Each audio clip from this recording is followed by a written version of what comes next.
Welcome to Sunday நிகழ்ச்சி. உங்களை அன்போடு வரவேற்கிறது உங்களுடைய ரோஹிணி.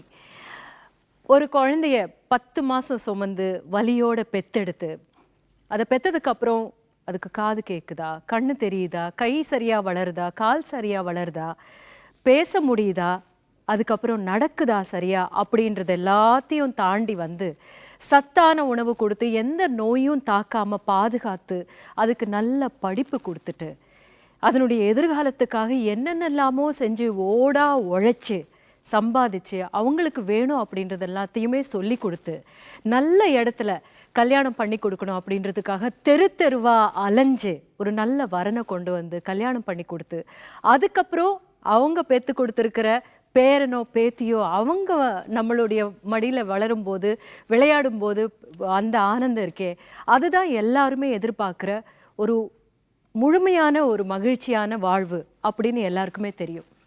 ஆனால் இது எல்லாத்தையும் செஞ்சு முடிச்சிருக்கிற ஒரு தாயோ தந்தையோ அந்த பெற்றோர் அந்த நிலையில் இருக்கும்போது அவங்க எப்படி இருக்காங்க அப்படின்றத பற்றி நம்ம பேச ஆரம்பிக்கிறதுக்கு முன்னாடி இந்த சின்ன கிளிப்பிங்கை பாருங்க. அபிராமி சிவகாமி கருமாரி மகமாய் திருக்கோயில் தெய்வங்கள் நீதானம்மா. அன்னைக்கு அன்றாடம் அபிஷேகம் அலங்காரம் புரிகின்ற சிறு தொண்டன் நான் தானம்மா. பொருளோடு புகழ் வேண்டும் மகனல்ல தாயே, உன் அருள் வேண்டும் எனக்கென்றும் அது போதுமே. மடி பெத்தவங்களே இவ்வளவு கொடூரமா இருக்கிறாங்களேன்னு நினைக்காதடா ராஜா. உங்க அப்பாவோட சம்பாத்தியம் அவர் மூக்கு பிடிக்கே காணாது. மூத்தவனுக்கு இன்னும் வேலையே கிடைக்கல. எனக்கு கல்யாணம் ஆயிட்டாலும் எந்த ராஜா எந்த பட்டணம் போனாலும் சரி, மாசம் பிறந்தா மணி ஆர்டர் டான்னு வந்து நிக்கும். இன்னும் சொல்றேன், தம்பிங்க தலை எடுக்கிற வரைக்கும் நான் குழந்தை பெத்துக்க மாட்டேன். இது சத்தியம். தீந்தான தீந்தான திரனான தீனா தீந்தான தீந்தான திரனான தீனா தீந்தான தீந்தான திரனான தீனா தீந்தான தீந்தான திரனான தீர தீரனா.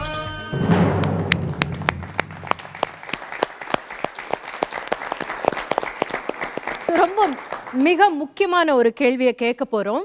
அந்த கேள்வியை கேட்கறதுக்கு முன்னாடி என்ன டாபிக் நம்ம வந்து எடுத்திருக்கோம் அப்படின்னு சொல்கிறதுக்கு முன்னாடி இதை பார்த்த உடனே உங்களுக்கு என்ன தோணுது? உங்கள் மகனோ மகளை பற்றியோ தோன்ற ஒரு விஷயத்தை நீங்கள் பகிர்ந்துக்குங்க. மகள் தான் பெஸ்ட்டுன்னு நான் சொல்கிறேன். மகள் தான் கவனிச்சுப்பாங்கன்னு நினைக்கிறீங்க? உங்களுடைய மகள் தான். ஆமாம், பொம்பளை பசங்க தான் எல்லாமே தாய் தகப்பனை நல்லபடியாக கவனிப்பாங்கன்ற ஒரு இது. எனக்கு வந்து என் மகளை பார்த்தோன்னே எங்கள் அம்மாவை பார்க்குற மாதிரியே இருக்குது. எங்கள் அம்மா எப்படி ட்ரீட் பண்ணுறாங்களோ அதே ட்ரீட்மெண்ட் தான் என் பொண்ணும் கொடுக்குறேன். ஸோ ஐ ஆம் ஹேவிங் 2 ஃபீமேல் கிட்ஸ். ஓகே, அதனால் 2 அம்மா எனக்கு. 3 அம்மா ஆக்சுவலாக. எனக்கு 2 பொண்ணு ஒரு பையன். 2 பொண்ணு தான் ரொம்ப ஆதரவாக இருப்பாங்க. எல்லாமே அவங்க தான். கல்யாணம் போயிடுது எல்லாமே அவங்க தான். எனக்கு ஒரு பொண்ணு 2 பிள்ளை. என் பொண்ணு தான் எனக்கு ரொம்ப செல்லமாக எல்லாமே அதுதான் பண்ணுவோம். எனக்கு வந்து ஒரு பொண்ணு ஒரு பையன். பொண்ணு வந்து யூஎஸில் இருக்கா. ஆனால் அவள் வந்து வெளிநாட்டில் இருந்தாலும் என்னவோ நான் ஸ்கைப்பில் பேசுறச்செல்லாம் கூட எனக்கு அவள் தான் ரொம்ப டேக் கேர் பண்ணுறாப்புல தோணும். த வே ஷீ டாக்ஸ் எவ்ரிதிங்.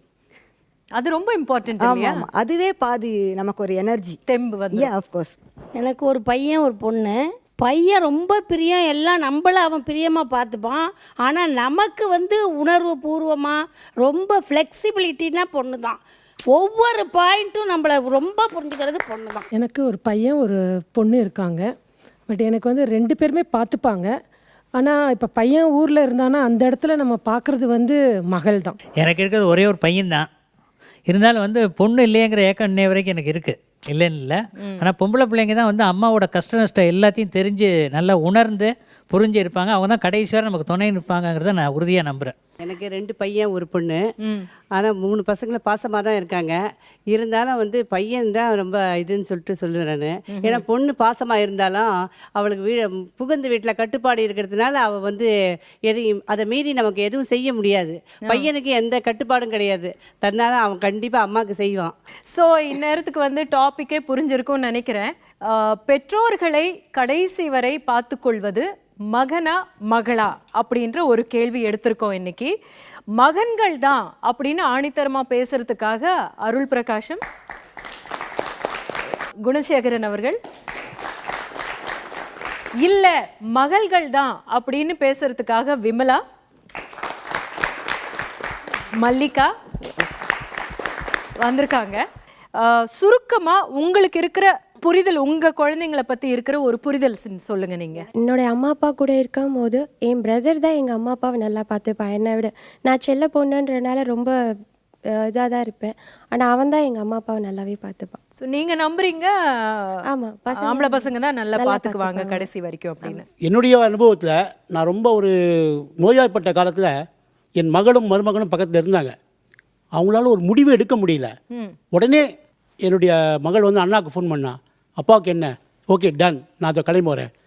விடிய காலமாக கண் வச்சேன். என் பையன் ஹாஸ்பிட்டல் கட்டில் முன்னால் இருந்தான். முடிவு எடுத்தான் என்ன செய்யணும்னு. எல்லாம் முடிஞ்சதுக்கப்புறம் தான் அந்த டாக்டர் எனக்கு சொன்னார், உங்களுக்கு தெரியாது, but you got a brilliant son and affectionate son who has taken instantly a decision across the table. Of course the surgery was big, tuning to some lakhs. But ஒன்றுமே அவன் யோசிக்கவே இல்லை. I want my father, I want my dad. அதுக்கப்புறம் தான் எனக்கு தெரியும் you has spend enormous அமௌண்ட்னு. But the decision taking வந்து அந்த பையனால் முடியும். என் மகளுக்கு என் பேரில் செய்யணும்னு ஆசை இருக்கலாம், but she cannot spend from her pocket. She has to depend on a person இல்லையா? இன்றைக்கி எங்கள் அம்மாவுக்கு பார்த்தீங்கன்னா வாதம் வந்து ஒரு பக்கம் கை கால் விழுந்திருக்கும். பட் இரவு 10-1 மணி நேரம் சரி, 12-1 மணி நேரம் சரி, நான் வீட்டுக்கு போகும்போது எங்கள் அம்மா போய் எழுப்பி பார்த்துட்டு என்னம்மாச்சு, சாப்பிட்டியா, படுத்தியா, அவங்க ஓரமாக படுத்தாங்கன்னா நான் தூக்கி கலத்துட்டு தான் போவேன். நைட்டு 1 மணி நேரம் சரி, 2 மணியாக இருந்தாலும் சரி, நான் தூக்கி கலத்துட்டு தான் போவேன். அதே மாதிரி எங்கள் அண்ணன் தம்பி யார் வந்தாலும் சரி வந்து எங்கள் அப்பா அம்மா பார்த்துட்டு தான் போவாங்க. பட் பெண்கள் வந்து 21 வயது முடிந்த உடனே அவங்கள மேரேஜ் பண்ணி எங்கேயுமே பக்கத்தில் வச்சுக்கிறதில்ல பெண்களை. அப்போ பெண்கள் வந்து உதவி பண்ண முடியாது. தாய் தந்தைக்கு வந்து முழுமையாக உதவி பண்ணுறவங்க வந்து ஆண்கள் தான். எனக்கு 2 பொண்ணு ஒரு பையன். என் கூட பிறந்தவங்க 5 பேர் அக்கா தங்க, 2 பேர் நாங்கள் பசங்க. எங்கள் அம்மாவுக்கு 90 வயசு ஆகுது, எங்ககிட்ட இருக்காங்க. எனக்கு உடல்நிலை சரியில்லைங்க ஒரு சூழ்நிலை, நான் ஹாஸ்பிட்டலில் அட்மிட் பண்ணியிருந்தேன். ஒரு ஆப்ரேஷன் பண்ணணும்னு சொல்லவே என் தம்பி வீட்டில் போயிருக்காங்க. ஆனால் அந்த 90 வயசு வரைக்கும் எங்கள் அம்மா வந்து எங்கள் கூட இருந்தாங்க, இன்னும் இருந்துட்டு தான் இருக்காங்க. ஆனால் அவங்களுக்கு செய்கிற பணிவிடைங்கிறத வந்து அதை ஒரு மகத்தான ஒரு காரியமாக நினச்சிக்கிட்டு இருக்கோம். இப்போ நாங்கள் எனக்கு ஒரு அம்மா ஒரு அப்பா, எல்லாருக்கும் நாங்கள் 5 குழந்தைகள் இருக்கோம் அவருக்கு. நாங்கள் தான் ஆண்கள் தான் கவனிச்சுக்கிறோம். அக்கா இருக்காங்க, இருந்தாலும் 3 விஷயம் இருக்குது ஆண்களுக்கு: கடமை, பாசம், வழக்கம். பெண்களுக்கு அன்பு, பாசம் மட்டும்தான், மக்கி 2ம் கிடையாது. அதனால நாங்கள் தான் கவனிச்சுக்கணும், நாங்கள் தான் கவனிக்கிறோம். இந்த நாட்டில் கடைசி வரைக்கும் அவங்கள கவனிக்க போகிறதும் ஆண்கள் தான். எனக்கு ஒரு பொண்ணு ஒரு பையன் இருக்காங்க. பொண்ணுக்கு இப்போ ரீசெண்டாக மேரேஜ் ஆச்சு. ஃபுல் இன் ஃபுல் பார்க்குறது என் பையன்தான். ஏன்னா அவங்களுக்குன்னு கல்யாணம் ஆச்சுன்னா அவங்க இதில் இருப்பாங்க. ஒரு எக்ஸாம்பிள் சொல்லணுன்னா, என் பொண்ணு ஃபஸ்ட்டு பேசினா, அவளே சொல்லிட்டா மகனேன்னு முடிச்சிட்டா. இவன் என்னோட டாட்டர். இதுக்கு வாட்டியில் என்ன சொல்ல முடியும்? ஸோ மகனே அப்படின்னு ரொம்ப ஆணித்தரமா இந்த அணி இல்லை, இந்த அணி வந்து மகன் தான் கடைசி வரைக்கும் கவனிச்சிக்க போறாரு அப்படின்னு சொல்றதுக்காக பேச வந்திருக்காங்க. அந்த அணி ஃபுல்லாக வந்து மகள்கள் தான் கடைசி வரைக்கும் கவனிப்பாங்க அப்படின்னு உறுதியாக பேச வந்திருக்காங்க. மகன் தான் பேசுறதுக்கு வந்திருக்கிற குணசேகர், நீங்கள் என்ன சொல்கிறீங்க? இப்போ எங்கள் வீட்டை பொறுத்த வரைக்கும் பார்த்தீங்கன்னாக்கா நாங்கள் அண்ணன் தம்பி 5 பேர். எங்கள் அம்மாவினுடைய கடைசி மூச்சு வரை அவங்களோடையே இருந்து இன்ப துன்பம் அத்தனையிலையும் பங்கு கொண்டவங்க நாங்கள் தான். எங்கள் அக்கா தங்கச்சிக்கெல்லாம் ஒரு செய்தியை சொல்லுவோம், முடிஞ்சால் வருவாங்க. ஆனால் எங்கள் அம்மா கோச்சிக்க மாட்டாங்க. ஏன்னா அவங்களுக்கு வந்து அவங்க வாழ்ந்துக்கிட்டு இருக்கக்கூடிய இடம் தான் முக்கியம். நம்ம வீட்டை விட்டு போயிட்டாங்க. அவங்க போன பிறகு இந்த நாற்றங்காலில் இந்த நாற்று நடப்பட்டுச்சு பார்த்தீங்களா, அந்த நாற்று எங்கே போய் பலன் தரணுமோ அந்த வீட்டை தான் அது பாதுகாக்கணும். திரும்ப திரும்ப அம்மா அப்பா பற்றி நினச்சிக்கிட்டு இருந்தாக்கா அங்கே ஒரு சமயம் சரியாக வாழலைன்னாக்கா அம்மா அப்பா பற்றி நினைக்கும். சரியாக வாழ்ந்துகிட்டு இருக்கோம்ல அம்மா அப்பா பாசம் இருக்குங்க. பாசம் இல்லாமல்லாம் இருக்காது. கடமை இதுதான். நான் எங்கள் அம்மாவை காப்பாற்றணும், எங்கள் அப்பாவை காப்பாற்றணும். எங்கள் தாத்தா பாட்டி இதெல்லாம் பார்த்தீங்கன்னாக்கா அந்த முறை அப்படியே வரிசையாக வந்துக்கிட்டே இருக்கும். எங்கள் அப்பா அவங்க அம்மா அப்பாவை ரொம்ப அன்பாக காப்பாற்றினாங்க. அதே போல் நாங்கள் எங்கள் அம்மா அப்பாவை காப்பாற்றுறோம். என்னுடைய மனைவி ஒரு சமயம் அப்படி ஒரு மாதிரியாக போனால் கூட நான் சொல்லி அவளை திருத்திடுவேன். என்னுடைய மனைவியை பொறுத்த வரைக்கும் எங்கள் அம்மா அப்பா கூட பாசமான சிந்தனை உடையவ தான். அந்த நெருக்கிய வந்துடுவா. இதில் ஆண் பிள்ளை பெண் பிள்ளை இந்த பாகுபாடெல்லாம் பார்க்க முடியாதுங்க. பெற்றவங்களுக்கு பெத்தவங்களுக்கு இருக்காது. ஆமாங்க. ஆனா குழந்தைங்களுக்கு வந்து எல்லா ஆண் பிள்ளைகளும் இதே அளவுக்கு பாசத்தோட சரியா கடமையோட சொன்னீங்க. எல்லா பாத்துக்கறாங்களா? ஆண் பிள்ளைகளும் பார்த்தீங்கன்னா பர்சன்டேஜ் கொஞ்சம் குறையுது. 100% கிடையாது. 100% கிடையாது. ஒரு 10% ஆடவர்கள் வந்து கொஞ்சம் விதிவிலக்கா இருப்பாங்க. ஆனா 90% ஆடவர்கள் அம்மா அப்பாவை காப்பாத்துறதுல ரொம்ப அக்கறையோடு இருக்காங்கங்கிறது நிதர்சனமான உண்மை. சார் சொன்னார் நாற்றங்கால் அப்படின்னு சொன்னார். நாற்றங்காலில் நீங்கள் பார்த்தீங்கன்னா கீழே கொஞ்சோண்டு மண் ஒட்டிக்கிட்டு இருக்கும். அந்த மண் இருந்தால் தான் அடுத்த நிலத்துக்கு போகும்போதே அந்த நாற்றங்கால் வளரவே முடியும். இப்போது எல்லா இடத்துலையும் கல்யாணம் பண்ணிட்டு போகிற பெண்ணுக்கு அவருடைய கணவன் அவருடைய அப்பா அம்மாவை பார்த்துக்கணுன்னு சொல்லி எந்த கட்டாயமும் விதிக்க முடியாது. நான் போகிறேங்க எங்கள் அப்பா அம்மாவை பார்க்குறேன் அப்படின்னு சொன்னால் வேறு வேலை இல்லை செய் அப்படின்னு சொல்லுவான். அந்த வேலையெல்லாம் கடகடன்னு முடிச்சுட்டு அந்த பெண் ஓடி போய் அவங்க அப்பா அம்மாவை பார்ப்பா. எந்த பெண்ணையுமே சுதந்திரமாக விடக்கூடிய ஆண்களும் இந்த உலகத்தில் கிடையாது. பார்க்கணும்னு நினச்சோன்னு வச்சுக்கோங்களேன், அதுக்கு யாருமே கட்டுப்பாடு. ஒரு விஷயம் சொல்லுவாங்கங்க தமிழில், நீ ஒரு வேலையை செய்யக்கூடாதுன்னு முடிவு எடுத்துட்டேன்னா 1000 காரணங்களை உருவாக்குவாய் அப்படின்னு சொல்லுவாங்க. அதனால் இந்த மாதிரி மருமகள் சொன்னா என்னால் என் அப்பா அம்மாவை பார்க்க முடியலன்னு சொல்றது ரொம்ப தப்பான ஆட்டிடியூட். அது என் அப்பா அம்மாவை நான் பார்த்துக்கணும்னு ஆண்மகன் முடிவு பண்ணானா அதை தடுக்க இறைவனால் கூட முடியாது. ஆண் குழந்தைங்க பாத்துக்கிறதுக்கு 4 காரணங்கள் இருக்கு அப்படின்னு சொல்ற போது வந்து ஒன்று வழக்கம், ஒன்று கடமை, அதுக்கப்புறம் தான் வந்து பாசம், அன்பு அப்படின்றதெல்லாம். அதாவது ஒரு கட்டாயம். இந்த கட்டாயம் எதுவுமே இல்லாத ஒரு பெண் குழந்தையும் வந்து தன்னுடைய அப்பா அம்மாவை பார்த்துக்கிறது அப்படின்றது பாசம் அப்படின்ற ஒரே ஒரு அடிப்படையில தான். அப்படின்ற போது கடைசி வரைக்கும் பார்த்துக்கிட்டு இருக்கிற பெண்களும் நிறைய நம்ம பார்த்துட்டு இருக்கோம். தொடர்ந்து நம்ம பேசுவோம் ஒரு சிறிய இடைவெளிக்கு பிறகு.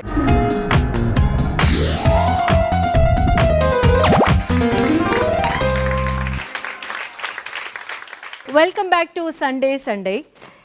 பெற்றோர்களை கடைசி வரை பார்த்துக்கொள்வது மகனா மகளா அப்படின்ற ஒரு விவாதத்தை தொடக்கி வச்சிருக்கோம். திருமணமாகி 34 ஆண்டுகளாகின்றது. என் மனைவி அங்கே இருக்கிறார். இன்று வரை அவள் சொன்ன சொல்லுக்கு நான் மறுபேச்சு பேச மாட்டேன். என்னுடைய விருப்பத்தை நிறைவேற்றுவதில் அவர் மறுபேச்சு பேச மாட்டாள். அவளுடைய தாய் 90 வயது. நாங்கள் ஒன்றாக இருந்து பார்த்து கொண்டிருக்கிறோம். எனது தந்தைக்கு 96 வயது. என் மனைவி இன்றும் பணிவிடை செய்கிறாள். இது வந்து ரொம்ப ஆதர்சமான ஒரு விஷயம். ஏன்னா 2 பேரும் அந்த மாதிரி ஒரு பிரதிஜை எடுத்துட்டு இருக்கோம். உன் தாய் வந்து எனக்கு தாய் மாதிரி, என் தந்தை உனக்கு தந்தை மாதிரி. பரஸ்பரம் அந்த புரிதல் இருந்தால் இது பிரச்சனையே கிடையாது. அது கரெக்ட். பட் உங்களுக்கு எத்தனை குழந்தைங்க? எனக்கு 2 பையன் ஒரு பொண்ணு. ஓகே, ஒரு கேள்வி கேட்குறேன், எல்லாருமே பதில் சொல்லுங்க. மகனும் மகளும் இருக்கிற அந்த குடும்பத்துல மகனோட ரொம்ப அட்டாச்சா இருக்கீங்களா இல்ல மகளோட ரொம்ப அட்டாச்சா இருக்கீங்களா?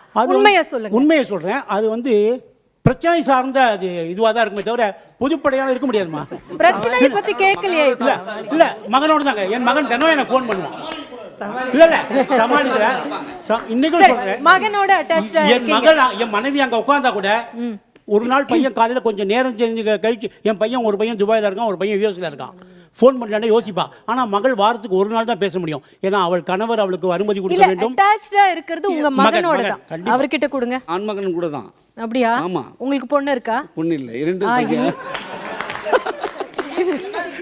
2 பொண்ணு யூஎஸ்ல இருக்காங்க. அவங்க சூழ்நிலை 2 நாளைக்கு ஒரு 3 நாள் ஸ்கைப்பில் வருவாங்க. ஆனால் மகன் வந்து 10 நிமிஷம் லேட் ஆச்சுனாலே நான் ஃபோன் பண்ண மாட்டேன்.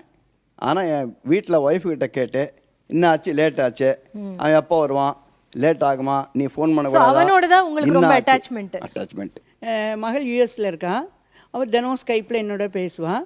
இருந்தாலும் என் மகன் வந்து எங்கள்கிட்ட ரொம்ப அட்டாச்சாக இருப்பான். நீங்கள் உங்களுக்கு யார் மேல அட்டாச்மெண்ட் அதிகம்? அது 2 பேரும், அது சொல்ல முடியாது. அது கரெக்ட். அது ரொம்ப சரியான ஒரு நிலைப்பாடு. அப்படியெல்லாம் வந்து ஒரு அம்மாவுக்கு ஒரு பாகுபாடு இருக்காது. எனக்கு வந்து இப்போ சதைக்கு நான் வந்து மகன் மேலே தான், மகன் தான் என்னோட இருக்கான் கூட. இங்கே பொண்ணு வந்து யூஎஸ்ல இருக்கா.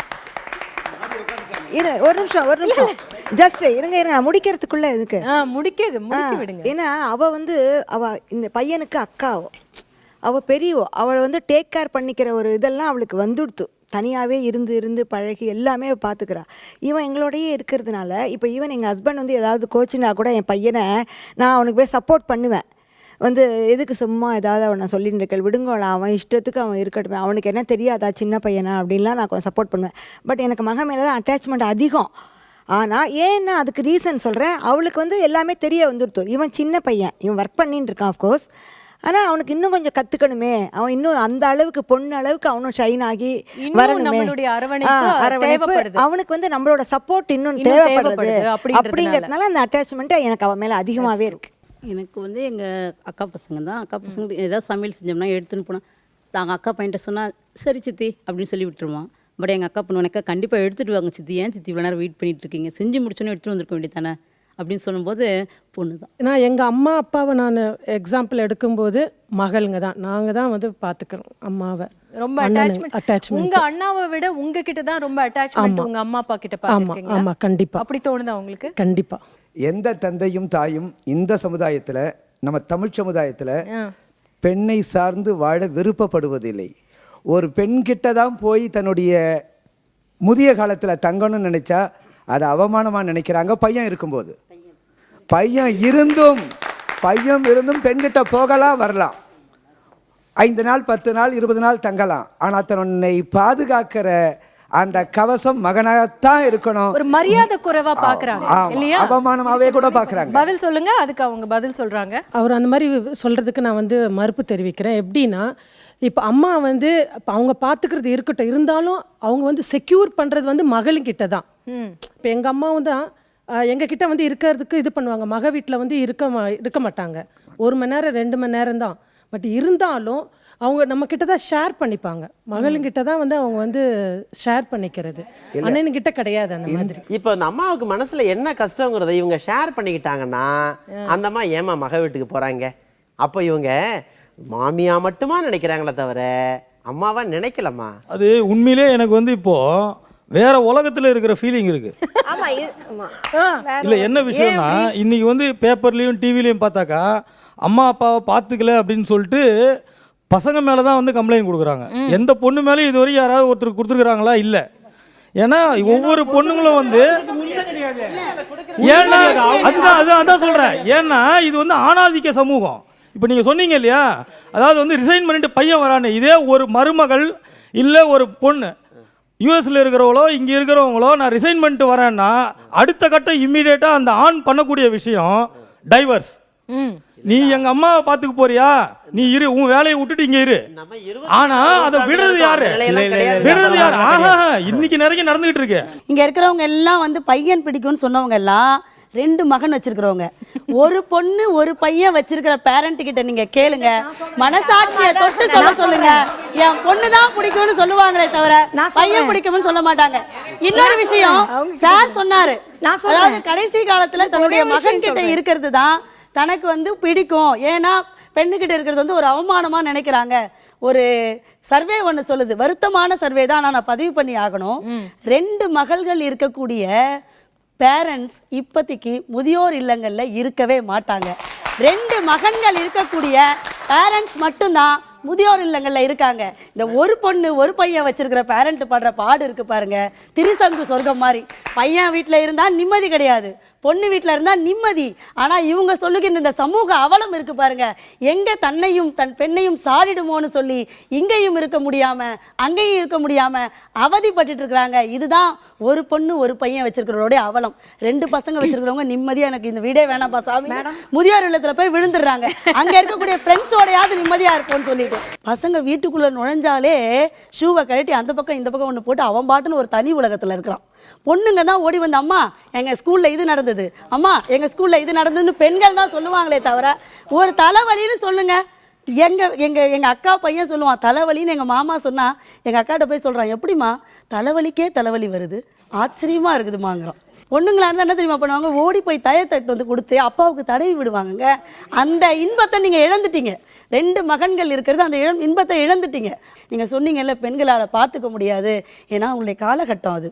ஆனால் அந்த பொண்ணு அங்கேருந்து கிளம்பும் போதே, வீட்டை விட்டு கிளம்பும் போதே அம்மாட்ட இதை பேசணும், அப்பாட்ட அதை பேசணும்னு பேசிக்கிட்டே வந்து கிட்ட வந்து உட்காந்து அப்பா தோலை பிடிச்சி பேசுறது மகனா மகளா நான் கேட்குறேன். அந்த உணர்வு பூர்வமாக பேசக்கூடிய விஷயம் யார்கிட்ட இருக்குன்னா அது பெண் குழந்தைகிட்ட தாங்க இருக்கும். ஏன்னா கொஞ்ச நாள் அப்பா அம்மா விட்டு பிரிஞ்சிட்டோமா, அது வேற நம்மக்கிட்ட இருக்கும். இன்னொரு விஷயம், இந்த ஒரு முறை பார்த்தா இன்னொரு முறை அந்த படுபாவி அனுப்புவோனா மாட்டோனோ. இவர் சொல்கிறாருல மருமகன் சரியில்லை மருமகன் சரியில்லைன்னு, மருமகனுங்களும் சரியில்லாமல் இருக்கான்.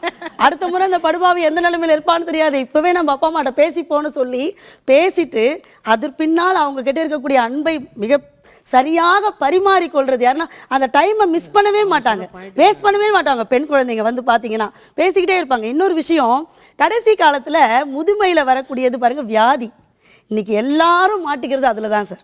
அந்த வியாதி வந்தால் எத்தனை மகன்கள் சகிப்புத்தன்மையோடு தன்னுடைய அப்பா அம்மாவுக்கு பார்த்துப்பாங்க. இன்றைக்கி நீங்கள் ஹாஸ்பிட்டல்ஸில் போய் எடுத்து பாருங்கள் மேடம், தெரியும். அப்பா அம்மாவை கூட்டிகிட்டு பையன் வருவான் சார், நான் பையனை தப்பாக சொல்லலை, எவனுமே உள்ளே வர மாட்டான், வெளியில் தான் இருப்பான். பெண் குழந்தைங்க தான் அங்கே கூட வரைக்கும் வந்து எல்லாவற்றையும் செய்து பொறுப்பாக இருக்கக்கூடிய விஷயம் யார்கிட்ட இருக்குது அப்படின்னு சொன்னால் பெண் குழந்தைங்க கிட்ட தான். மகள்கள் பார்த்துக்கிறதுக்கு மெயினான காரணம் ஒன்று என்ன சொல்கிறாங்கன்னா, உங்களுக்கு சொத்து வரும் அப்படின்ற ஒரு ஆசையில், காசுக்காக அப்படின்னு சொல்லி ஒரு நிறைய பேர் சொல்லிட்டு இருக்காங்க. அதை பற்றி நீங்கள் என்ன சொல்கிறீங்க? 80% 90% மகன்கள் பெற்றோரை கவனிக்கிறாங்க, குறிப்பாக அப்பாவை கவனிக்கிறாங்கன்னா காரணம் என்ன அப்படின்னா, அப்பாவினுடைய பேங்க் பேலன்ஸ், அரசு காப்பீடு திட்டம் மட்டும் இல்லை என்று சொன்னால் பல பெற்றோர்கள் குறிப்பாக தந்தையர்கள் மகன்களால் கவனிக்கப்பட மாட்டார்கள் என்பதுதான் உண்மை. சொத்து இல்லாதவங்க என்ன பண்ணுவாங்க, அவங்க பெட்ரிட்டனாக இருக்காங்க, சொத்து இல்லைன்னா அவங்க எப்படி கொடுக்க முடியும்? அதனால சொத்தை வச்சு வரதில்லை பாசம். தொப்புள் கொடி உறவுக்கு முதல்ல நான் சொன்னேன், பாசங்கிறது நம்ம உடம்புல உணர்வுபூர்வமாக வருது. சொத்து மிக முக்கியமான ஒரு விஷயமாக பேசப்படுகிறது, பார்க்கப்படுகிறது. இது வந்து நம்ம வந்து எவ்வளோதான் சொன்னாலும் மறுத்தாலும் கூட இது மறுக்கப்படாத ஒரு உண்மை, மறுக்க விடக்கூடாத ஒரு உண்மையாக இருக்குது. அப்படின்ற போது இதை பற்றி நம்ம தொடர்ந்து பேசுவோம் ஒரு சிறிய இடைவேளைக்கு பிறகு.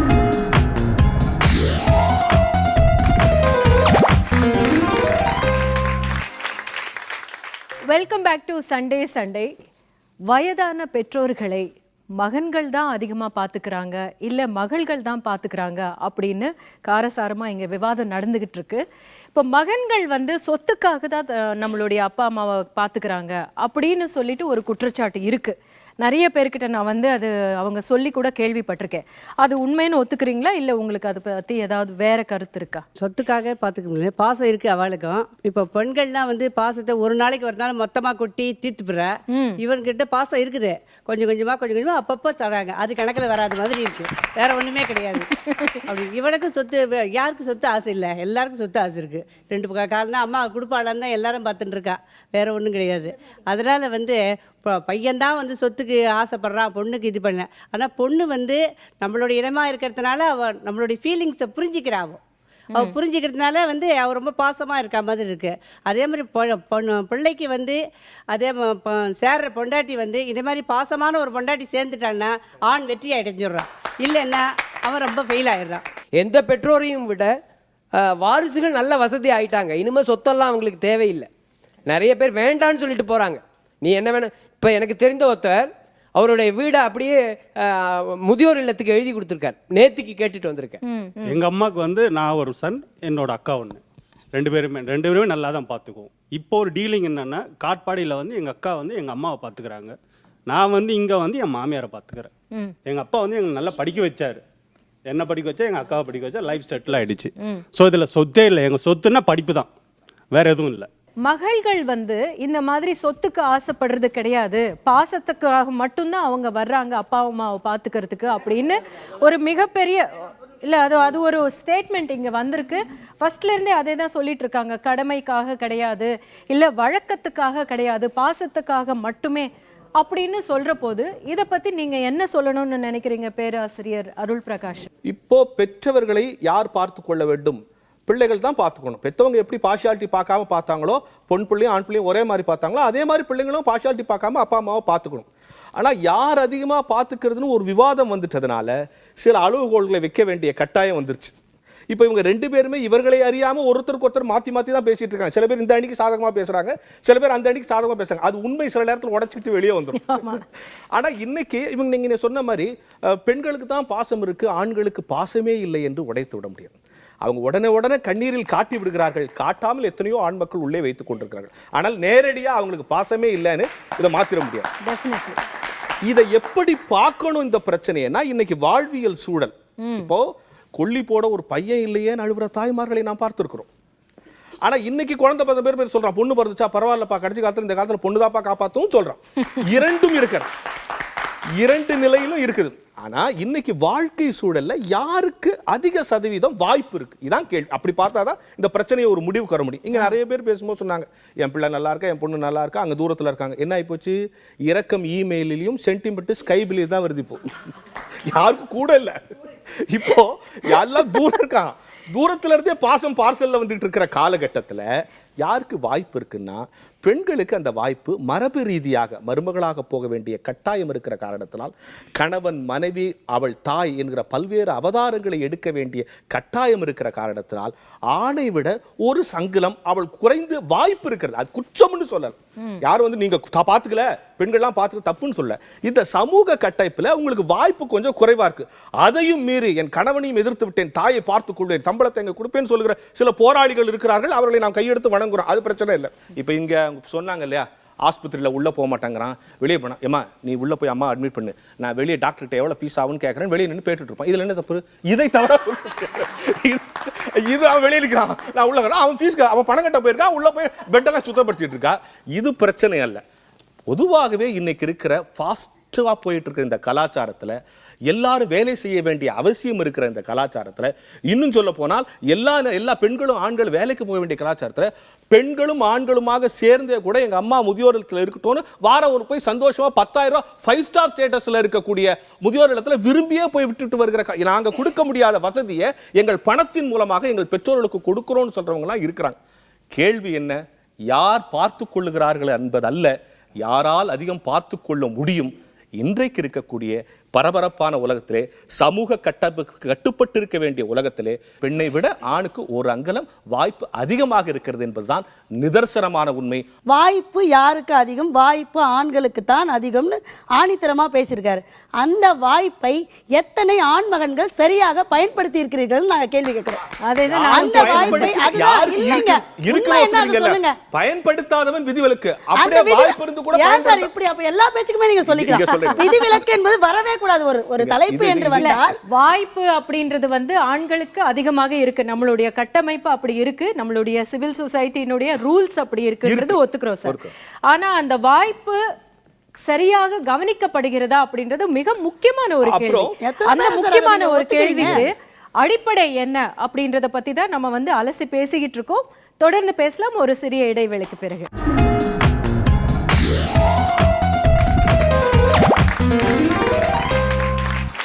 Welcome back to Sunday.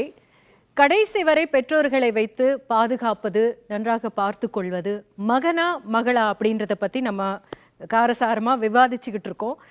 இப்போ புகுந்த வீடா பிறந்த வீடா அப்படின்ற ஒரே ஒரு கேள்வி எப்போவுமே ஒரு பெண்ணுக்கு தான் அதிகமாக வருது. ஆணுக்கு அந்த கேள்வி வர்றதே கிடையாது. உனக்கு புகுந்த வீடா இல்லை பிறந்த வீடா அப்படின்னு சொல்லிட்டு, ஏன்னா அவர் பிறந்த வீட்டில் தான் எப்போவுமே இருக்காரு. அப்படின்ற போது இந்த புகுந்த வீடா பிறந்த வீடா அப்படின்ற ஒரு கேள்வினால, அந்த ஒரு நிலைப்பாட்டுனால தான் அப்பாவையோ அம்மாவையோ சரிவர கவனிச்சு கொள்ள முடியல. அந்த ஒரு நிலை இல்லாததுனால தான் அப்படின்றத ஒத்துக்கிறீங்களா நீங்க? புகுந்த வீட்டில் போகிற பல மருமகள்கள் அந்த மாமனார் மாமியாரை மாமா மாமின்னு கூப்பிடுறதில்ல, அப்பா அம்மான்னு தான் கூப்பிடுறாங்க. ஆமாம். அப்படிப்பட்ட ஒரு உணர்வுபூர்வமான ஒன்றிணைப்பு இருக்கிறதுனால தான் இன்றைக்கும் பல குடும்பங்களில், நமக்கு தெரியாமல் இருக்கலாம், ஆனால் பல குடும்பங்களில் தன்னுடைய அப்பா அம்மாவை போலவே மாமியார் மாமனாரையும், மாமியார் மாமனாரை போலவே அப்பா அம்மாவையும் பார்த்து கொள்ளுகிற எத்தனையோ மகள்கள் இன்றைக்கு இருப்பதனால்தான் குடும்பங்கள் இன்றைக்கும் கூட குடும்பங்களாக இருக்கின்றன என்பதை என்னால் உறுதியாக சொல்ல முடியும். நம்ம ஆரம்பத்திலேயே சொல்கிறோம், வாழ்க்கைக்கு பொருள் வேண்டும், அதைவிட முக்கியம் வாழ்வதில் பொருள் வேண்டும்.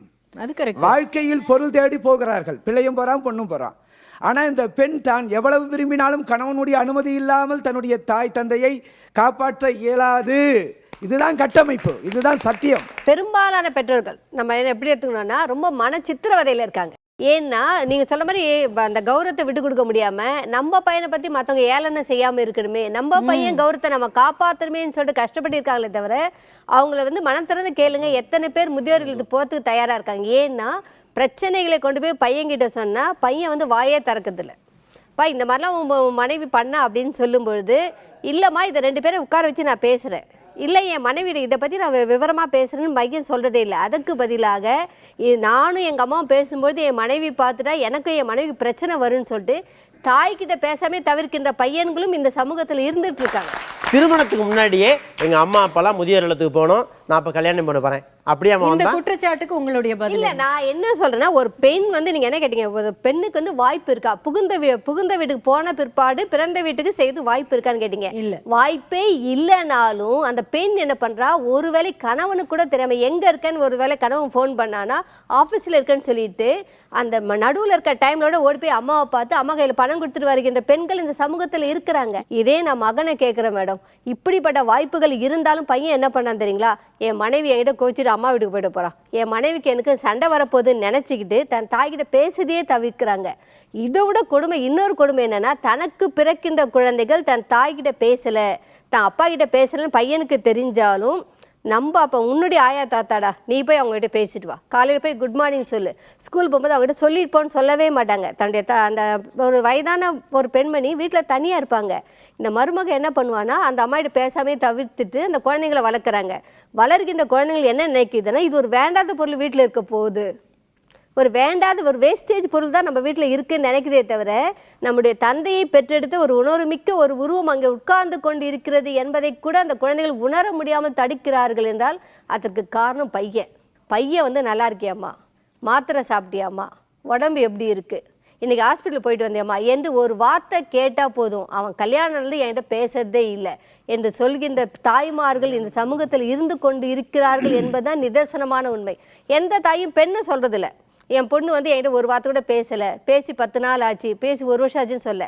ஆனால் மகனை பெற்ற தாயெல்லாம் திருமணத்துக்கு பிற்பாடு என்ன சொல்கிறாங்கன்னா ஒரே ஒரு வார்த்தை என்கிட்ட பேசினா போதும், இல்லை ஒரு வார்த்தை அவன் பேசணும்னு வச்சிங்களா அதுக்காக ரொம்ப சந்தோஷப்படுறாங்க. இன்றைக்கி என் பையன் என்கிட்ட கேட்டான் சாப்பிட்டியாமான்னு கேட்டான். இந்த சாப்பிட்டியாமான ஒரு வார்த்தைக்கு கூட தாய் தவம் செய்கின்ற ஒரு கொடுமை எல்லாம் இந்த சமூகத்தில் எனக்கு நடந்துக்கிட்டு தான் இருக்குது. எந்த குழந்தையும் நல்ல குழந்தை தான் மண்ணில் பிறக்கையிலே, அவன் நல்லவனாவதும் தீயவனாவதும் அன்னை வளர்ப்பு நிலைன்னு சொல்லியிருக்காங்க. நம்முடைய வளர்ப்பு கட்டமைப்பே எப்படி இருக்கு அப்படின்னா ஒரு விஷயம், பெண் குழந்தைங்கன்னா இப்படி வளரணும், ஆண் குழந்தைங்கன்னா இப்படி வளரணும்னு ஒரு கட்டமைப்பு.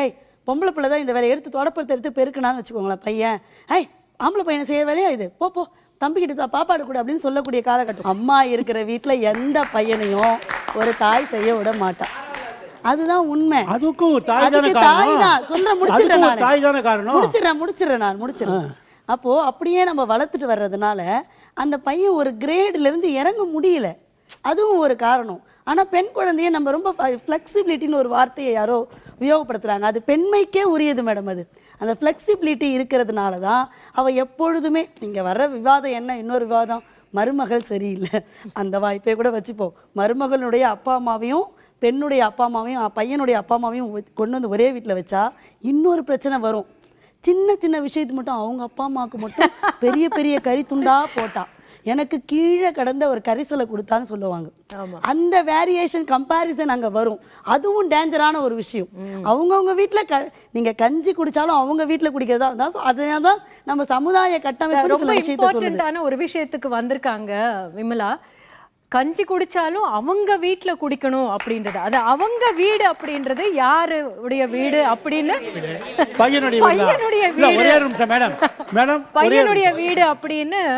பையனுடைய வீடு அப்படின்னு சமூகம் சொல்லுது. ஆனா அந்த பையனுடைய வீட்டுல தான் அந்த பையனுடைய அப்பா அம்மா கடைசி வரைக்கும் இருக்காங்களா அப்படின்னா இப்போ அப்படி இல்லை அப்படின்றது நமக்கு நிதர்சனமாக நிறைய விஷயங்கள் சொல்லிக்கிட்டு இருக்கு. இதை பத்தி தொடர்ந்து பேசுவோம் ஒரு சிறிய இடைவேளைக்கு பிறகு.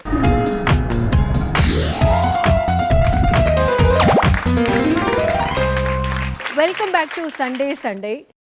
பெற்றோர்களை இறுதிவரை கவனித்துக் கொள்வது மகனா மகளா அப்படின்ற ஒரு விஷயத்தை வந்து இவ்வளோ நேரம் நம்ம பேசணும். மகனும் பார்த்துக்கிறாங்க மகளும் பார்த்துக்கிறாங்க அப்படின்றது எல்லாருக்குமே தெரியும். ஆனா இந்த 2 பேரும் இருந்து கூட பார்த்துக்க முடியாத சில பெற்றோர்கள் இருக்காங்கன்னா அவங்க வந்து முதியோர் இல்லங்கள்ல இருக்காங்க. ஒரு சிறிய சதவிகிதமா இருந்தாலும் கூட அது கவனிக்கப்பட வேண்டிய ஒரு இடம்தான். இதை பற்றி தொடர்ந்து பேசுறதுக்காக மிக நெருங்கிய நண்பரான, காந்தியவாதியான, சமூக சிந்தனையாளர், சமூக பணிக்காக தன்னுடைய வாழ்க்கையே அர்ப்பணித்து கொண்ட சேவாலயா முரளி வந்திருக்காங்க. வணக்கம் முரளி. இந்த முதியோர் இல்லங்கள் அப்படின்றது நீங்கள் உங்களுடைய அந்த களப்பணியில் நீங்கள் இருக்கீங்க அப்படின்றதுனால இதுக்கு முன்னாடி இருந்ததை விட குறைஞ்சிருக்கா இல்லை எந்த நிலையில் இருக்கு முரளி? ரொம்ப ஃபாஸ்ட்டாக இன்க்ரீஸ் ஆகிட்டு இருக்கு. எங்கள் நண்பர் சிரிப்பானந்தா அவர் சொன்னார், அது வந்து டோட்டல் பாப்புலேஷனில் பார்த்தீங்கன்னு சொன்னால் 1% தான் வந்து இருக்காங்கன்னு சொல்லி. அது உண்மையாக இருக்கலாம், பட் ரொம்ப சீக்கிரமாக வந்து அந்த நம்பர் ரொம்ப ஸ்பீடாக இன்க்ரீஸ் ஆகி போயிட்டுருக்கு. இப்போ சேவாலயில வந்து எங்களால் பார்த்துக்க முடியல அப்படின்னு கொண்டு வந்து விடுற குழந்தைங்க இருக்காங்களா, இல்லை மகனோ மகளோ இருக்காங்களா, இல்லை நீங்க சொன்ன மாதிரி அனாதைகளாக இருக்கிறவங்களை சேர்த்துக்க எல்லா விதமும் வராங்க. கவர்மெண்ட் டிபார்ட்மெண்ட்ஸ் மூலமாகவே ரெஃபர் ஆகி ரோட்டில் பிச்சை எடுத்துகிட்டு இருக்காங்க, யாரும் இல்லாமல் கிடக்குறாங்க. அப்படிங்கும்போது போலீஸ் டிபார்ட்மெண்ட் மூலமாகவோ சோஷியல் வெல்ஃபேர் டிபார்ட்மெண்ட் மூலமாகவோ அவங்க பார்த்து சொல்லி அப்படி வந்து சேர்க்குறவங்களும் இருக்காங்க. யாருமே இல்லைன்னு சொல்லி வந்து அவங்களா வந்து சேர்றவங்களும் இருக்காங்க. அவங்க சொந்த சில்ட்ரனே வந்து சேர்க்கறதுக்கு ட்ரை பண்ணி வராங்க. நாங்கள் நிறைய ப்ரிவென்ட் பண்ணுறோம் அதை. அந்த மாதிரி செய்யக்கூடாது சொல்லி நீங்கள் கவுன்சிலிங் பண்ணுறீங்கல்ல? ஆமாம், அவங்ககிட்ட பேசுகிறோம். இப்போ வந்து முதியோர் பாதுகாப்பு சட்டம் இருக்குது. 2012 ஒரு சட்டமே வந்திருக்கு. முதியோரை அப்பா அம்மாவை பார்த்துக்கணும் அப்படிங்கிறது இன்னைக்கு வந்து வழக்கமோ நடைமுறையோ பாரம்பரியமோ இதெல்லாம் கிடையாது, சட்டம். இப்போ பார்த்துக்கலன்னு சொன்னால் பையனோ பொண்ணோ 2 பேரும் ஜெயிலுக்கு போகலாம். 2 பேரும் ஈக்குவலாக தான் கொடுத்துருக்காங்க. பையனாக இருந்தாலும் சரி பொண்ணாக இருந்தாலும் சரி அவங்க வந்து யாரோ ஒருத்தர் வந்து அப்பா அம்மாவை வச்சு காப்பாற்றணுங்கிறது சட்டமாக இருக்குது. இப்போ நீங்கள் பார்த்த வரைக்கும் மகன்களா இல்லை மகள்களா ரொம்ப அதிகமாக வந்து எங்கள் அப்பா அம்மாவை எவ்வளோ நோய்வாய்ப்பட்டு இருந்தாலும் நாங்கள் அனுப்ப மாட்டோம் அப்படின்னு ஒரு உறுதியாக இருக்கிறது யாருன்னு நீங்கள் சொல்லுவீங்க? நாங்கள் அனுப்புறவங்கள தான் பார்த்துட்ருக்கோம். உங்ககிட்ட இருந்து கூட்டிட்டு போறவங்கள பார்க்கறதே இல்லை. யாராவது வந்து கூட்டிட்டு போனாங்களா? அப்படி யமன் தான் கூட்டிட்டு போனோம். அதுக்கும் வரதில்லை, பையனும் வரதில்லை பொண்ணும் வரதில்லை. நாங்கள் வந்து கடைசி காரியம் வந்து ஹிந்து காரியமும் பண்ணியாச்சு, முஸ்லீம் காரியமும் பண்ணியாச்சு, கிறிஸ்டின் காரியமும் பண்ணியாச்சு. அவங்கள அனுப்பி வைக்கிற வேலையும் நாங்கள் தான் பண்ணிகிட்ருக்கோம். முக்கால்வாசி கேஸில் அவங்க வரதில்லை. இந்த இதுதான் நாங்கள் அடிக்கடி பார்த்துட்ருக்கோம். ஒரு நாளைக்கு ஒரு மிடில் ஏஜ் ஆள் ஒருத்தர் வந்தார். அவர் கூட ஒரு வயசான ஒரு அம்மா கூப்பிட்டு வந்தார். அந்த அம்மா புடவையெல்லாம் கொஞ்சம் கிழிஞ்சி ஒட்டு போட்டு தைச்சிலாம் ரொம்ப அழுக்காக ஒரு அம்மா கூட வந்தாங்க. அவர் வந்து சொன்னார் எங்ககிட்ட, இந்த மாதிரி எங்கள் வீட்டில் வந்து இவங்க குக்காக இருக்காங்க, ரொம்ப வருஷமாக சமையல் வேலை பார்த்துட்ருக்காங்க, அவங்களுடைய பூர்வீகம் சொந்தக்காரங்க யாரும் எங்களுக்கு தெரியாது, பல வருஷமாக இருக்காங்க, சமைச்சிட்டே இருக்காங்க, நாங்கள் வீட்டோடு வச்சிட்ருக்கோம். ஆனால் இப்போ ரொம்ப வயசாகிடுச்சு, கண்ணெல்லாம் சரியாக தெரியல, இப்போது அவங்க அடுப்பில் போய் எண்ணெயை போடுறதுக்கு சைடில் போட்டுட்ருக்காங்க, அந்த மாதிரி நிலைமை ஆயிடுச்சு. இப்போது இனிமேல் நாங்கள் சமையல் வேலைக்கு வச்சுக்க முடியாது, வேறு எங்கே அனுப்பணும்னு எங்களுக்கு தெரியல. அதனால் வந்து உங்களை பற்றி சொன்னாங்க, இங்கே நீங்கள் முதியோர் நடத்துறீங்கன்னு சொன்னாங்க, இங்கே நீங்கள் சேர்த்துப்பீங்களா வந்து கேட்டு வந்தார். அப்புறம் அந்த அம்மாவை கூப்பிட்டு பேசினோம். அவங்க சொன்னாங்க, ஆமாங்க நான் சமையல் வேலை பார்த்துட்ருக்கேன், என்னால் பார்க்க முடியல, எனக்கு கை கால்லாம் இப்போது முன்னாடி மாதிரி இல்லை, எனக்கு அவ்வளோ முன்னாடி இருந்த பலம் இல்லை, அதனால் வேலை செய்ய முடியல, என்னால் சம்பாதிக்க முடியாது, அதனால் சாப்பாட்டுக்கு வழி இல்லை, அதனால் நீங்கள் இடம் கொடுத்தீங்கன்னா நான் இருந்துக்கிறேன் அப்படின்னு ரொம்ப உருக்கமாக சொன்னாங்க. அப்போ அவர்கிட்ட ஃபார்மெல்லாம் ஃபில்அப் பண்ணி வாங்கிட்டு அவங்க அட்ரஸ்லாம் கேட்டு வாங்கிட்டு எல்லாம் பண்ணிட்டு அந்த அம்மாவை சேர்த்துக்கிட்டோம். ஒரு மாதம் மேலே இருக்கும். அந்த பாட்டிகள்லாம் உட்காந்து பேசும்போது விஷயம் வெளியே வந்துடுச்சு. வந்து சேர்த்தவர் அவரோட பையன். ஓ, பையனுக்காக இவங்க போய் சொல்லியிருக்காங்க. ஆமாம். அப்புறம் அதை மற்றவங்களுக்கு தெரிய வந்து, அந்த வார்டனுக்கு தெரிய வந்து, எனக்கும் விஷயம் தெரிய வந்துடுச்சு. எனக்கு தெரிஞ்சிடுச்சுன்றது அந்த அம்மாவுக்கு தெரிஞ்சிடுச்சு. கிட்டத்தட்ட 80 வயசு இருக்கும் அந்த அம்மா. ஒரு நாளைக்கு நாங்கள் போன போது டக்குன்னு வந்து காலை பிடிச்சிட்டாங்க. வந்துட்டு நான் பொய் சொல்லி சேர்ந்தேன்னு சொல்லி என்னை வெளியே அனுப்பிச்சிடாதீங்க, நான் அம்மான்றது தான் பொய், நான் சமயக்காரின்றது தான் உண்மை, அதனால் வந்து நான் பொய் சொன்னேன்னு நினைக்காதீங்க, இதுதான் நிலைமை, நான் அங்கே வந்து ரொம்ப கஷ்டப்பட்டேன், இங்கே ஒரு மாதம் ரொம்ப சந்தோஷமாக இருக்கேன், நான் அங்கே பையன் வீட்டில் இருந்ததை விட இங்கே நான் நல்லா இருக்கேன், அதனால் நான் இங்கே இருந்துடுறேன், என்னை அனுப்பாதீங்க நாங்கள். அப்புறம் சரி, அந்த பையன் ஏன் இப்படி பண்ணாருன்னு தெரிஞ்சுக்கணும்னு சொல்லிட்டு போய் பார்த்தா அந்த அட்ரஸ்லாம் போய் அவர் கொடுத்த அட்ரஸ்லாம் அந்த மாதிரிலாம் அட்ரஸே கிடையாது. ஒரு 3-4 வருஷம் கிட்ட இருந்தாங்க. அதுக்கப்புறம் ஷி பாஸ்ட் அவே. அதுக்கப்புறமும் ட்ரை பண்ணோம், அந்த பையனை எங்கேயும் ட்ரேஸ் பண்ண முடியல. நாங்கள் தான் எல்லாம் காரியம் பண்ண வேண்டியதாக இருந்தது. இந்த மாதிரி விஷயங்கள் நாங்கள் ரொம்ப அடிக்கடி பார்த்துட்ருக்கோம். நாங்கள் பெற்ற தாய் தனை மக மறந்தாலும் மகனை பெற்ற பிள்ளை மறந்தாலும் இந்த 2 சைடுமே வந்து ரொம்ப ஃப்ரீக்வெண்ட்டாக பார்த்துட்ருக்கோம், எவ்ரிடே லைஃப்பில் பார்த்துட்ருக்கோம். அதனால் இங்கே விவாதங்கள்லாம் கேட்டபொழுது இந்த மருமகன் மருமகள் கணவன் மனைவி அப்பா அம்மா மாமியார் மாமனார் பல சிக்கல்கள் பல விஷயங்கள் எல்லாம் பேசினீங்க. நிறைய சண்டைகள் இருக்கலாம், சச்சரவுகள் இருக்கலாம், சந்தோஷங்கள் இருக்கலாம். ஆனால் நீங்கள்லாம் உறவோடு இருக்கீங்க, அதனால் நீங்கள்லாம் சந்தோஷப்பட்டுக்கணும். அதுக்கு நாங்கள் பார்க்குற குரூப் எல்லாம் வந்து இந்த எல்லா உறவும் பொய்யா போன நாட்கள் தான் எங்ககிட்ட வந்துட்டுருக்காங்க. சரி, அவங்க சொன்ன மாதிரி வந்து நாங்கள் அம்மான்னு சொன்னது உண்மை இல்லை, சமையல்காரி அப்படின்னு சொன்னது தான் உண்மை. எத்தனையோ வந்து மாமியார்கள் இப்படியான ஒரு நிலையில் இருக்காங்க அப்படின்றத நம்மளும் பார்த்துக்கிட்டு இருக்கோம். ஆனால் அதுக்கு வந்து ரொம்ப ஆப்போசிட்டான ஒரு விஷயத்தையும் நான் பார்த்துருக்கேன். இவங்க வயசானதுக்கப்புறம் அவங்களுக்கு இருக்கிற ஒரு மறதியாக இருக்கலாம், இல்லைன்னா அவங்களுக்கு இருக்கிற ஒரு சில பிடிவாத குணங்களாக இருக்கலாம். அந்த குணங்களால இந்த குழந்தைங்களுக்கு எவ்வளவோ பிரச்சனை பண்றவங்களும் இருக்காங்க. எனக்கு பண்றாங்க குழந்தைங்களோட. அப்படியா? அவர் எனக்கு ஒரு அப்பா ஒரு அம்மானாரு, நான் சொல்லும்போது எனக்கு 35 அப்பா 35 அம்மான்னு சொல்லணும் நான். ஸோ உறவுகளோட சேர்ந்து இருக்கிறது தான் மிக முக்கியமான ஒரு விஷயம். அந்த நிலையை வந்து தொடரணும். அந்த தொடர்றதுக்கான ஒரு சூழலை, குடும்ப சூழலை, சமூக சூழலை நாம் உருவாக்கணும். அப்படின்னா சின்ன வயசுலேருந்தே குழந்தைங்களை நாம் வளர்க்குற விதமும், நம்ம வந்து நம்மளுடைய மாமியாரையோ இல்லை மாமனாரையோ இல்லை நம்ம அப்பா அம்மாவையோ பார்க்குற விதமும், அதுதான் அந்த குழந்தைங்களுடைய மனசில் வந்து பதியுது இல்லைங்களா? நம்ம வந்து வயசானவங்களை, நோய்வாய்ப்பட்டிருக்கிறவங்களை எப்படி நம்ம பார்க்குறோம் அப்படின்றது அந்த குழந்தைங்களுடைய மனசில் பதிஞ்சு, அதுக்கப்புறம் நம்மளை பார்த்துக்கிறாங்களோ இல்லையோ அந்த ஒரு பண்பு இருக்கணும். எந்த இடத்துல கூட வேலை செய்கிற ஒரு இடத்துல கூட வந்து நம்ம வீட்டுக்கு வேலைக்கு வர்றாங்க, அவங்கள கூட பார்க்குற ஒரு பண்பு நம்ம தான் சொல்லி கொடுக்கணும் குழந்தைங்களுக்கு. இல்லை, அவங்க நம்ம வீட்டில் வேலை பண்ணுறதுக்கு வந்தாங்கன்னா கூட அவங்களுக்கு ஒரு சுயமரியாதை இருக்குது, அந்த மரியாதையோடு அவங்க நம்ம வந்து நடத்தணும் அப்படின்ற ஒரு பண்பை வந்து நம்ம குழந்தைங்களுக்கு கற்றுக் கொடுக்க வேண்டிய மிகப்பெரிய ஒரு இடத்துல வந்து ஒரு பெற்றோராக இருக்கிற நம்ம இருக்கோம். ஒரு சில பெற்றோர்கள் தவறி இருக்கலாம், நம்ம குழந்தைங்களுக்கு வந்து இந்த பண்பை சொல்லி கொடுக்கறது, சொல்லி கொடுத்தாலும் கூட கற்றுக்கிற இடத்துல அந்த குழந்தைங்க இல்லாமல் போகலாம். ஆனால் இப்போ நம்ம நினைக்க வேண்டியது என்னென்னா வந்து இந்த பண்பை நாமளும் சொல்லி கொடுப்போம், நாமளும் கற்றுக்குவோம் அப்படின்ற ஒரு சிறிய ஒரு மெசேஜோட. ஏன்னா முரளி வந்துட்டாருன்னா மெசேஜ் இல்லாமல் இருக்க முடியாது. நீங்கள் என்ன மெசேஜ் சொல்கிறீங்க நான் ஃபினிஷ் பண்ணுறதுக்கு முன்னாடி முரளி? இல்லை, இன்றைக்கி உங்களோட டிஸ்கஷன் டாபிக் வந்து யார் பார்த்துக்கணும், இல்லை யார் பார்த்துக்கிறாங்க, மகனா மகளா, யார் பார்த்துக்கிறாங்கன்ற உண்மையை தான் வந்து நாங்கள் சோதிச்சோம். ஸோ நான் அந்த டாபிக் கொஞ்சம் உல்டா பண்ணி யோசிச்சு பார்த்தேன். அதாவது இந்த சின்ன குழந்தைங்களா இருந்த போது அப்பா அம்மா வந்து பையனை நல்லா பார்த்தாங்களா, பொண்ணை நல்லா பார்த்தாங்களா? அது ஒன்றா இருக்கும்போது அதுக்கப்புறம் வந்து இந்த கொஸ்டினுக்கு அதே ஆன்சர் தான் வரணும். அதனால் வந்து 2 பேருமே பார்த்துக்கணுன்றது தான் உண்மையான விஷயம். பெண் குழந்தைக்கும் சம உரிமை கொடுத்து பார்த்தீங்களா அப்படின்றது உங்களை நீங்களே கேட்டுக்க வேண்டிய ஒரு கேள்வின்னு பெற்றோருக்கு சொல்கிறாரு முரளி. தொடர்ந்து நம்ம பேசுவோம். தொடர்ந்து சண்டை போட்டால் அதிலிருந்து வெளிவரக்கூடிய ஒரு உண்மையோ ஒரு உண்மை நிலைப்பாடோ நமக்கு சமூகத்துக்கு பயனுள்ளதாக இருக்கட்டும். அப்படி ஒரு வாழ்த்துடன் உங்களிடமிருந்து விடைபெறுவது ரோஹிணி.